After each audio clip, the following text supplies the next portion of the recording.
a ciência. Olá, seja bem-vindo a mais um podcast Fahrenheit, da Maionese Ciência. Meu nome é Pedro e eu sou estudante do 5º semestre do curso de Licenciatura em Física no Instituto Federal de São Paulo. Bom, o tema que eu vou estar tratando nesse podcast será o da história da nossa querida, mas infelizmente esquecida, SBF, a nossa Sociedade Brasileira de Física. Para isso, irei separar esse podcast em 2 tópicos. O primeiro será SBF 55 anos de conquistas, no qual eu irei contar de forma resumida, é claro, porque não teria tempo num podcast de contar toda a história da SBF. Vou estar contando de uma forma resumida. Vou estar contando como funciona a sua fundação, os principais participantes e o que ocorreu com a SBF durante o período da ditadura militar. E o último tópico, o segundo, será o que a física tem feito por você. No caso, eu estarei tratando de algumas aplicações cotidianas dos estudos avançados em física. Ou seja, são aqueles estudos que a gente não consegue nem entender direito o título deles, teses de doutorados, teses de mestrados. A gente não consegue nem entender o título, porém, eles têm grande utilidade no nosso cotidiano. Então, vamos começar. Bom, a Sociedade Brasileira de Física, a SBF, foi criada em 14 de julho de 1966. Sua criação foi decidida na 18ª reunião anual da Sociedade Brasileira para o Progresso da Ciência, a SBPC, o principal evento científico da época, em 1966, no qual ocorreu naquele ano em Blumenau, Santa Catarina. A Assembleia que decidiu pela criação dessa nova sociedade reuniu pouco mais de 100 pessoas, entre os quais a maioria eram estudantes. Nem todas as lideranças brasileiras em física estiveram presentes ao encontro. Os objetivos iniciais da SBF eram unir os físicos e professores de física do Brasil, defender a liberdade de ensino e de pesquisa, bem como os interesses e direitos dos físicos e professores da área, zelar pelo prestígio da ciência no país, estimular as pesquisas em física e a melhoria do ensino dessa ciência, em todos os níveis, organizar reuniões anuais de física e promover outros encontros científicos, congressos especializados, conferências, cursos e entre outros, inclusive com caráter de divulgação científica. Editar publicações científicas, informativas e didáticas no campo da física, estimular o bom aproveitamento e a distribuição de pessoal científico na área, assim como o melhor planejamento na formação de especialistas necessários ao desenvolvimento do país. Esses são, ainda hoje, alguns dos mais relevantes propósitos da Sociedade Brasileira de Física, ou seja, os motivos da criação da SBF, o porquê ela luta, ou pelo que ela luta. Mas, para alguns físicos, entre eles o austríaco Guido Beck, que nasceu em 1903 e faleceu em 1988, que chegou ao Brasil no início da década de 1950, não fazia sentido criar uma sociedade profissional enquanto a física estivesse concentrada no eixo Rio-São Paulo. Aqueles poucos físicos que podiam se reunir nas sessões da Academia Brasileira de Ciência, nas reuniões periódicas do CNPq. Ainda que pequena, com pouco mais de 300 profissionais, o que não significa dizer que todos eram pesquisadores em física, pois muitos se dedicavam só à docência, a comunidade brasileira de físicos, em 1966, já não se restringia às cidades de Rio e de São Paulo. Havia grupos de pesquisa e ensino em Belo Horizonte, Porto Alegre, São Carlos, em São Paulo, Brasília, Salvador e Recife. A comunidade de físicos era reduzida porque a física no Brasil era recente. Sua existência oficial, com sua inserção em departamentos universitários, começou em meados da década de 1930. Naquela altura, a fundação da Universidade de São Paulo, a USP, e da Universidade do Distrito Federal, a UDF, permitiu que fossem contratados os 2 primeiros físicos profissionais, ambos estrangeiros e formados na Europa. O ítalo-ucraniano Gleb Vatagen, que nasceu em 1899 e faleceu em 1986, e o alemão Bernhard Gross, que nasceu em 1905 e faleceu em 2002. Outro fator responsável pelo pequeno tamanho da comunidade foi o modelo econômico então vigente, que não favorecia a criação de tecnologia nacional. Ao contrário, a ditadura civil-militar instaurada em março de 1964 preferia importar tecnologia, o que se dava, por exemplo, por meio da instalação de indústrias multinacionais em território brasileiro e as caixas pretas tecnológicas que essas empresas traziam consigo. Os físicos brasileiros se consideravam pouco representados no governo federal e subaproveitados por ele, além de não poderem contribuir, como era desejo de muitos, com o desenvolvimento do país. Os físicos brasileiros não eram vistos como plenamente confiáveis pelos militares, então detentores do poder. Essa desconfiança ganhará uma resposta política contundente menos de 3 anos depois da criação da SBF.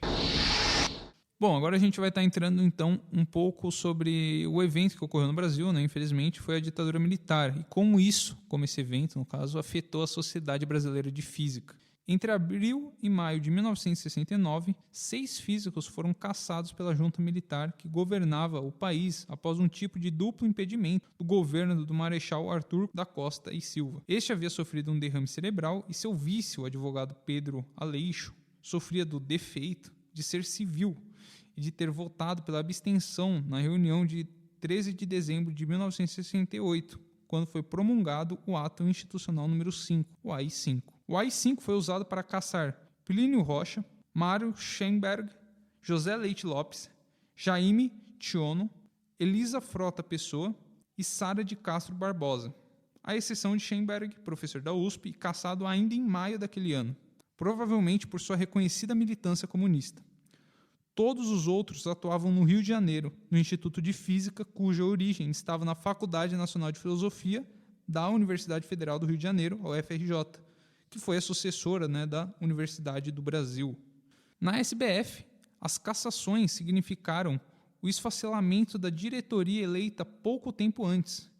Leite Lopes, presidente, e Tiono, vice, foram excluídos da vida científica e política do Brasil. A SBF ainda tentou resistir. Para o biênio 1969 a 1971, reelegeu Leite Lopes e Tiono para as mesmas funções. Este último, no entanto, repetiu sua decisão anterior, renunciar ao posto de vice-presidente. Dessa vez, seus colegas acataram sua vontade e Leite Lopes, já fora do país, manteve simbolicamente a presidência da SBF.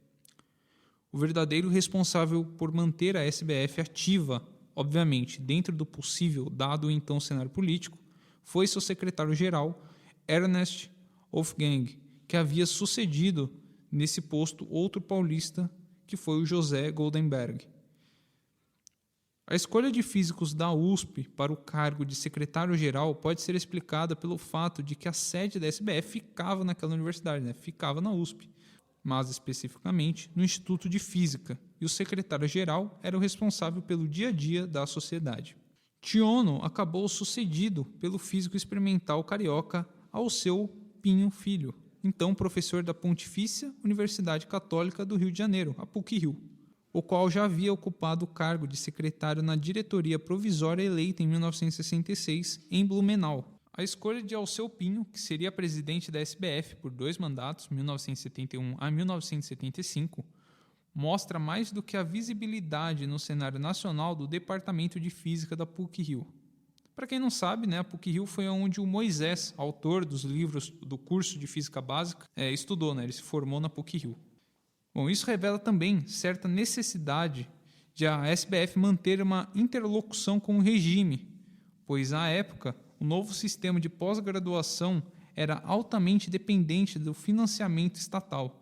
Apesar de certa predominância de físicos cariocas e paulistas, a diretoria da SBF incorporava pesquisadores de outros estados, de modo a refletir uma representatividade nacional para a instituição.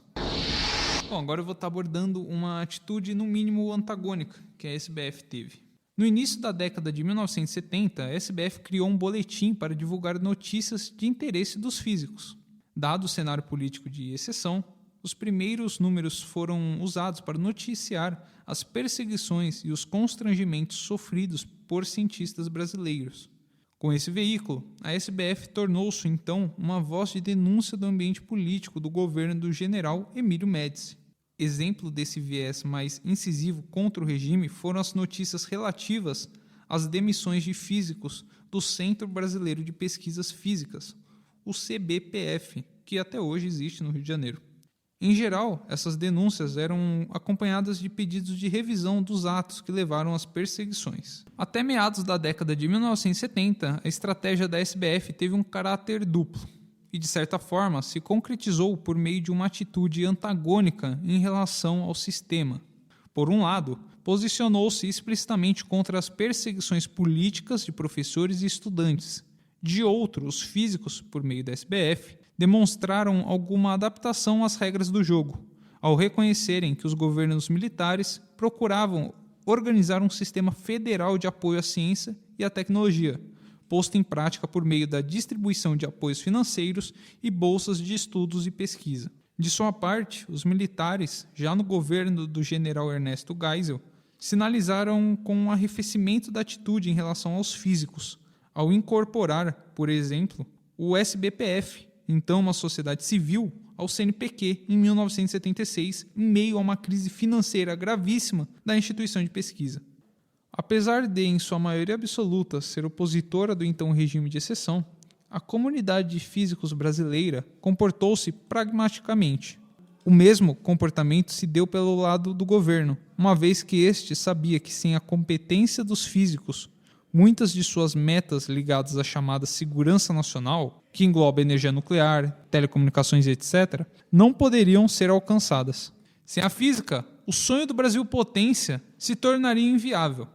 Afinal, ao longo de todo o século passado, a física em todo o mundo cresceu graças ao apoio dado pelos governos e estados nacionais, que após a Segunda Guerra e com o início da Guerra Fria, souberam reconhecer o poder político e econômico do conhecimento. E o Brasil, nesse sentido, não foi exceção. Basta lembrar da aproximação entre físicos e militares logo depois do fim do conflito mundial, em uma aliança na qual os primeiros queriam estabelecer a pesquisa em física e o regime de dedicação integral nas universidades, e os últimos desejavam, por questões de segurança nacional e geopolíticas, o domínio do ciclo da energia nuclear. Como resumiu um físico latino-americano que vivenciou o período, diferentemente do que parece ter ocorrido na Argentina e no Uruguai, o governo brasileiro tinha planos para os físicos do país. E estes, em alguma medida, aceitaram fazer parte deles. Agora eu vou estar abordando algumas iniciativas da SBF, alguns feitos dela, criações da Sociedade Brasileira de Física. O início da década de 1970 também testemunhou duas iniciativas importantes da SBF. A criação da Revista Brasileira de Física, que foi criada em 1971 e ainda hoje é publicada com o título de Brazilian Journal of Physics, e a organização dos Simpósios Nacionais de Ensino de Física, que foi criado em 1970. Essas ações exibem com clareza alguns dos valores abraçados pela SBF, a preocupação em garantir a autonomia da produção e divulgação da física feita no país e a defesa da reforma dos currículos oficiais, desde o ensino médio até a universidade. Se é certo que o governo Geisel representou um ligeiro abrandamento das perseguições políticas individuais, ele também significou um duro golpe para as pretensões da comunidade de físicos em uma área científica que tinha raízes históricas no país. Em 1975, o governo assinou um acordo com então a Alemanha Ocidental para a construção de usinas nucleares com tecnologia fornecida por aquele país, sem praticamente a participação da comunidade nacional nessa iniciativa. Bom, a partir de agora eu vou estar abordando o que aconteceu com o SBF após a volta da democracia. Com a extinção oficial em 1978 do AI-5, os físicos caçados, com exceção do Plínio Rocha, que havia morrido em 1972, puderam voltar às suas instituições de origem, mas em um ambiente político e acadêmico bem diferente daquele pré-1968. Com o retorno formal à democracia, em março de 1985, a SBF viu uma antiga reivindicação sua se concretizar, a criação de um Ministério da Ciência e Tecnologia, órgão que, 20 anos depois, seria ocupado no governo Lula por um de seus membros, o Sérgio Machado Rezende, que foi membro da SBF. O crescimento e a complexibilidade da comunidade de físicos levou a SBF a ampliar seus objetivos e suas metas. Por exemplo, participação de físicos na indústria nacional e regulamentação da profissão de físico, hoje aprovada parcialmente no Congresso Nacional. Agora, para finalizar a primeira parte do podcast, eu vou estar abordando algumas realizações promovidas pela SBF a partir do final do século passado. Bom, entre essas realizações podem ser abordadas e mencionadas a criação de um plano de saúde para seus associados e familiares, a substituição do antigo boletim em papel por uma edição eletrônica, a organização de Olimpíadas Nacionais de Física, publicação de um portal na internet e a elaboração do Exame Unificado de Física, o EUF. Bom, iniciando agora a segunda parte do nosso podcast, que vai ser uma parte relativamente breve, que será o que a física tem feito por você. Tá bom? Eu separei alguns tópicos importantes, algumas teorias que foram estudadas na época de 1900 a 2000, ali nesse período, no século passado, em que foram realizados investimentos nessas teorias para que elas existissem. Então, os físicos responsáveis por elas tiveram um tempo de trabalho ali, investidas nelas, para que hoje nós tenhamos essas tecnologias e, digamos assim, confortos em nosso cotidiano. Então, eu separei algumas teorias aqui que eu vou estar apresentando para vocês. Bom, vou começar então com o princípio da fibra ótica, que foi desenvolvido por meados de 1954. Graças a esse princípio, graças a esses estudos realizados sobre fibra ótica, a gente tem hoje em dia um meio de comunicação muito rápido, que é capaz de oferecer internet de grande quantidade de mega, de banda larga para a gente, com preço relativamente acessível. Outra teoria importante que foi desenvolvida em meados de 1979 foi a teoria dos cristais líquidos, que é responsável por a gente ter telas de relógio, telas de celulares, telas de computadores e TVs. Quem nunca viu uma TV quebrada e fica aquela mancha ali? É tudo voltado por essa teoria dos cristais líquidos que foi desenvolvida em 1979. Bom, outra teoria também que foi desenvolvida e é muito importante para a área da saúde nos dias atuais é a área da ressonância magnética nuclear, que foi desenvolvida ali em 1946 e graças a ela que a gente tem um exame de ressonância magnética. Outra teoria também desenvolvida em 1931 foi a teoria dos semicondutores. Essa teoria realmente foi algo muito revolucionário e importante para os dias de hoje. Basicamente, um semicondutor está inserido em todos os lugares em que existe, digamos assim, a parte eletrônica de algo. Então, no celular, na calculadora de bolso, num relógio, em tudo está inserido um semicondutor. Ou seja, um transistor também foi utilizado nessa teoria para desenvolver painéis solares, circuitos integrados, microcomputadores, celulares e câmeras digitais, entre outras infinitas tecnologias que nós temos hoje em dia. Uma teoria também desenvolvida pelo grande e famoso Einstein foi a da emissão estimulada, e graças a ela que a gente tem lasers dermatológicos, corte industrial, leitores de código de barras, entre outras tecnologias voltadas para a emissão estimulada. Também, uma bem famosa, conhecida por diversas pessoas, é o efeito fotoelétrico de Einstein, que graças a ele a gente tem TV, fotomultiplicadores, sensor fotoelétrico e painéis solares também.